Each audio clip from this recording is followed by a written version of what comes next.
अस्सलाम वालेकुम। अवैस आरिफ तामीर ग्रुप से आपकी खिदमत में हाजिर हूँ। मेरी पिछली वीडियो में मैंने आपको फाउंडेशन के बारे में इतला किया था, व्हाट इज़ फाउंडेशन और तमाम उसके steps. For the sake of the video हमने आपको ये कहा था कि फाउंडेशन को आप डीपीसी तक समझे। इस वीडियो में मैं आपको ग्रे स्ट्रक्चर के बारे में इतला करता हूँ और उसके तमाम स्टेजेस। ग्रे स्ट्रक्चर शुरू होता है रेड वर्क से, जिसको आप चिनाई या ब्रिक वर्क कहते हैं। ये 7 फुट या 8 फुट तक होता है, जहां भी आपके दरवाजे की हाइट शुरू होती है। आपने ये बात याद रखनी कि इसका जो बीम होता है इंतहाई ज़रूरी होता है दरवाज़ों के ऊपर।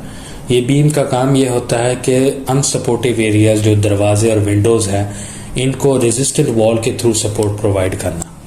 तो ये बहुत ज़रूरी होते हैं और इनको कोशिश कीजिएगा बीम के तरीके से बिछाइएगा, ना कि इनको आप नॉर्मल बत्ते के तरीके से जहां आप ऊपर चिनाई करते हैं। और ये भी कोशिश कीजिएगा कि ऊपर ही प्रोसेस तैयार हो जाए, बजाय कि नीचे तैयार हो और फिर ये ऊपर जाए।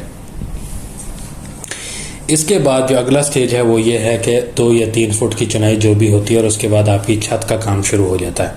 छत के 3 स्टेजेस होते हैं। सबसे पहले आपका शटरिंग और स्कैफोल्डिंग होता है, जिसमें या तो आपके पाइप बिछते हैं या आपका बांस होता है। पाइप आप कमर्शियल या वो एरियाज जहाँ मैंडेटरी है वहाँ इस्तेमाल करते हैं, और शटरिंग जो है नहीं तो फिर सस्ता काम है आपका बांस बिछाना, बांस की शटरिंग करना।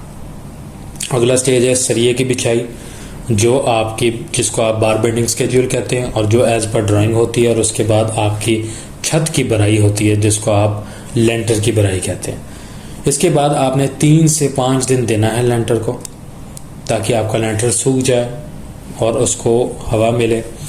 और उसके अगला स्टेज है आपकी वही चुनाई होती है, वही आपका बीम बिछता है, और उसके ऊपर जो है आपकी आखिरी छत बिछी जाती है। एक व्यूअर हमारे ने पिछले वीडियो में हमसे ये सवाल किया था कि अगर ग्राउंड में डीपीसी बिछता है कि क्या ऊपर वाली मंजिल में बिछता है कि नहीं। कॉमनली ऊपर वाली मंजिल में डीपीसी नहीं बिछा जाता, बट आप अगर अपने छत को, नीचे वाली छत को और ऊपर वाली चिनाई के दरमियान में एक इंसुलेशन प्रोवाइड करना चाहते हैं ताकि कल को पानी या सैलाब ना आए, तो आप एक शॉपर बिछा दीजिएगा, या सिर्फ एक हल्का सा 1.5 इंची का डीपीसी बजरी का बिछा दीजिएगा। बिटुमिन ये लुक ना बिछाइएगा। सेकेंड स्टेज के बाद आपकी अगर तमाम कंप्लीशन छत हो जाती है, तो उसके बाद आपका पैराफिट या छत का पर्दा होता है। उसके बाद आपका ममटी बिछा जाता है, और उसके ऊपर आपका ओवरहेड वाटर टैंक होता है, अगर आप कंक्रीट का वाटर टैंक बनाते हैं। छत के 4 स्टेजेस होते हैं, सबसे कम ज़रूरी से सबसे ज़रूरी। सबसे कम ज़रूरी सबसे पहला स्टेज वो है आपकी छत की सफाई। आपकी छत की सफाई होती है, क्योंकि आपका जब लेंटर बिछता है तो ज़ाहिर है 1 से 1.5 इंची का मलबा होता है, उसकी आप सफाई करते हैं। अगला स्टेज होता है आपकी लुक, उसके अगला स्टेज होता है आपका शॉपर, और आखिरी स्टेज होता है ईंटों वाली टाइल या पत्थर। ये 4 स्टेजेस के बाद आपकी छत तैयार हो जाती है। उसके बाद आखिरी 2 स्टेजेस होते हैं कच्चा और प्लास्टर। इसके बाद आपका ग्रे स्ट्रक्चर खत्म हो जाता है। सीवरेज और इलेक्ट्रिक वाले कामों में सिर्फ 2 चीज़ें आती हैं, आपके तमाम पाइपिंग, या कि वो इलेक्ट्रिक वाली हो, बिजली वाली पाइपिंग्स, या कि आपकी सीवरेज वाली हो। और सेकंड वाला होता है आपके पानी के पाइप्स, जो आपके हरे रंग के पाइप होते हैं, जिनको हम PPRC कहते हैं, उनके पाइप बिछे जाते हैं। वायरिंग का काम, अपने टूटियों का जोड़ और तमाम जो बाकी काम है वो आपकी फिनिशिंग में आते हैं।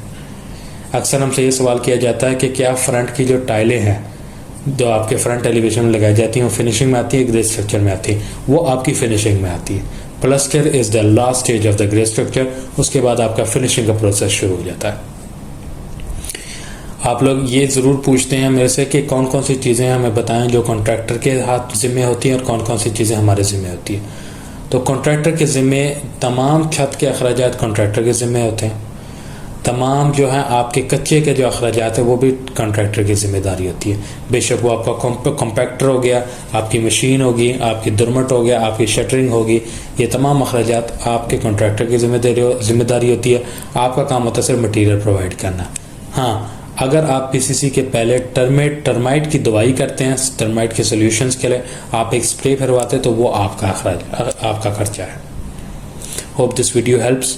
दो तीन चीज़ें याद रखिएगा। सबसे पहली चीज़, जिस तरह मैंने पिछली वीडियो में बताई थी, कोशिश कीजिएगा काम शुरू करने से पहले अपने कॉन्ट्रैक्टर, बिल्डर या ठेकेदार के साथ बैठ के नक्शे का रिव्यू कर लीजिएगा।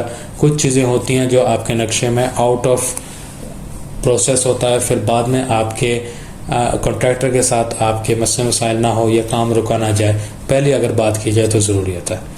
दूसरी चीज़ ये होती है, मेक श्योर कीजिएगा कि अपने जो तमाम क्वांटिटीज़ हैं उनके कॉस्ट एनालिसिस ले लीजिएगा, ताकि ये ना हो आप अखराजात पे अखराजात करी जाएं और आपको बाद में पता चले कि आप बजट से ऊपर चले गए।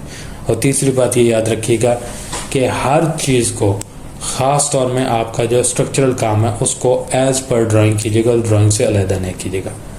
जज़ाकल्लाह खैर। मैं अपनी अगली वीडियो में इंशाअल्लाह ताला आपको फिनिशिंग के बारे में तमाम स्टेजेस, अखराजात और कौन सी चीज़ें आपकी और कौन सी चीज़ें आपके कॉन्ट्रैक्टर की है। अस्सलाम वालेकुम।